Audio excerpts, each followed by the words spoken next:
Hey parents, you're listening to the Project Parenthood podcast. I'm your host, Dr. Nanika Coor, clinical psychologist and respectful parenting therapist. Each week, I'll introduce you to the same respectful parenting practices that I use to help parents repair and deepen connections with their children. You'll get tips for cultivating more parental self-compassion, more cooperation from your kids, and more joy, peace, and resilience in your relationship with them. In today's episode, I'm talking about how forcing your child to parrot "I'm sorry's" doesn't really help them develop true remorse. Stick around till the end to hear about ways you can model making amends. Just as punishing your child may not lead to the results you're hoping for, forcing your child to say "I'm sorry" after they've made a mistake like lying or after they've hurt someone physically or emotionally may not lead to a child who actually experiences remorse. A lot of parents resist this idea, thinking that it lets a child off the hook, and that without a consequence, they won't learn to take responsibility for their actions. But as we'll learn, just repeating a magic word doesn't actually teach children about cause and effect. First of all, sorry is just a word. Most parents can relate to the experience of being on the playground and witnessing a child do something like crash into another kid during rambunctious play, and then their grown-up comes running over and sternly tells the crasher to say sorry to the crashee. Perhaps the crashing child mumbles, "sorry," and goes back to playing without even looking back at the crashed into child who might be upset. So great, the kid said sorry. But did that kid actually take responsibility for having impacted another person in an upsetting way for them? Or did they learn that you can say this word that adults like to hear, so they'll stop putting you on the spot and or shaming you in front of other people, and you can go back to doing whatever you were doing? And let's not forget that a child might not actually feel sorry for what they've done. Maybe they're hopping mad about something and feel unfairly treated in some way themselves. So grown-ups may also be encouraging children to say things they don't feel or mean just to escape an uncomfortable situation without learning anything about conflict resolution or relational repair. Young children are just at the beginning of a long journey of learning how to be social beings.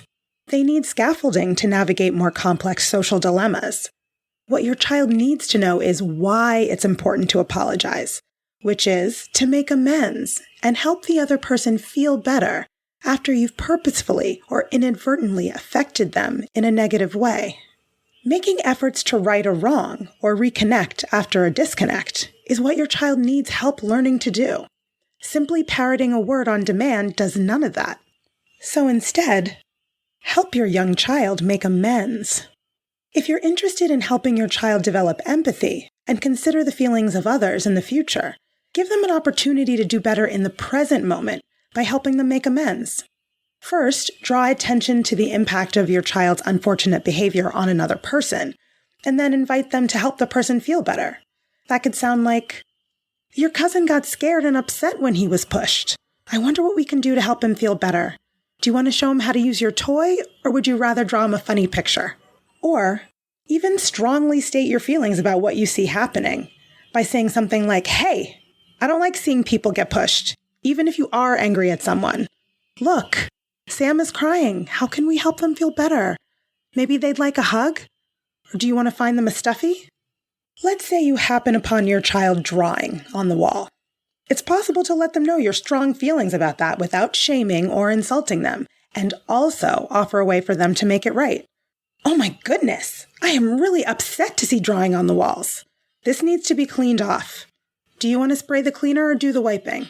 After you help them make it right, put your heads together to make a plan for next time. Helping kids take responsibility for their actions includes coming up with alternatives to whatever action they took that ultimately didn't work for someone else. So let's say you're at the playground with your child and you see your kid angrily poke another child with a big stick before you can prevent it from happening. You could say something like, "Whoa, sticks aren't for poking people. Pearl didn't like being poked. That hurt. Now she's crying and has a scratch on her arm. She needs something to help her feel better. Can you bring a Band-Aid from our bag? Thanks so much, kiddo." Model asking Pearl if she's okay and offering the choice to put on the Band-Aid herself or perhaps with your or your child's help. Several hours later, when your child is feeling completely calm, you can acknowledge the feelings that led to the altercation and collaborate on a plan for next time. It's not easy to know what to do when you feel frustrated with a friend, huh?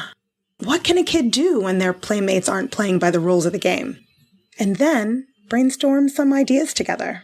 And as you know, you're not going to become more skillful with helping your child make amends instead of forcing insincere sorries without practicing.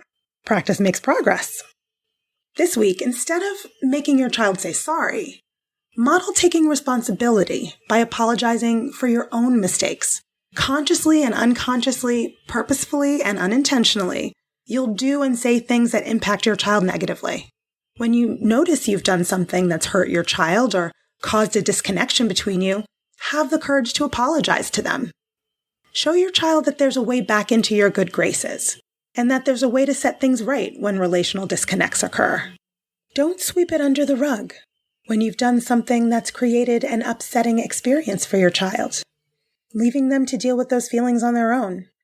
Once everyone's anger or upset has dissipated, circle back to your kiddo and start by acknowledging their feelings and yours. Apologize for your part in the conflict and invite them to help make a plan for next time. That could sound like, "We had a really hard time this morning, huh? You didn't like how I raised my voice with you? And I was really angry that we missed the bus and had to walk to school in the rain. I'm sorry I spoke to you like that. That's not an okay thing to do. I need to slow down and take a deep breath and use kinder words, even when I'm upset." How do you think a kid and a grown-up can work together to get to the bus on time in the mornings? We need ideas. Test it out and report back. Eventually, your child will develop the emotional and cognitive skills they need to say sorry from a place of remorse and really mean it. But first, they need to understand cause and effect, that their actions have consequences, and that sometimes what they do can hurt someone else. They need to be able to take another person's perspective and recognize what someone else might be feeling in order to feel bad about what they've done and want to make it right. So instead of using control or coercion to make your kids say something that may not actually be true for them and doesn't really teach them anything about relationships, it's more skillful to guide your child to develop moral compassion and the ability to take responsibility for their actions. You demonstrate empathy yourself when you minimize accusations and blame by describing only what you see and leaving out insults and shaming statements. You model empathy when you give your child options for or information about what needs to happen next to make things better and show them how or help them do it. You help your child do better in the future by letting them know that you understand how they feel and working together to figure out a more effective plan for next time. Remember that your child learns more about how to be in the world from what they see you actually doing in the world, rather than what you tell them to do. Make sure you're apologizing and making it right with them when you have missteps of your own. When you have the courage to apologize for having done something hurtful, unkind, or otherwise regrettable, your child has more courage to face their mistakes as they begin to learn that they have the ability to do something tangible to make amends and make things right again. I hope that's helpful. You can learn more about my work with parents at www.brooklynparenttherapy.com and on Instagram at BKParents. That's BKPARENTS. If you have more questions about helping kids make amends or any other parenting questions or stories, leave me a message at 646-926-3243. And be sure to let me know if it's okay to use your voice on the show. Or send an email to parenthood@quickanddirtytips.com. And don't forget to subscribe to Project Parenthood on Apple Podcasts, Spotify, or wherever you listen to podcasts. Catch you next week. Project Parenthood is a Quick and Dirty Tips podcast. It's audio engineered by Dan Firebend, with script editing by Adam Cecil. Our podcast and advertising operations specialist is Morgan Christensen. Our digital operations specialist is Holly Hutchings. Our marketing and publicity assistant is Davina Tomlin. And our intern is Cameron Lacey.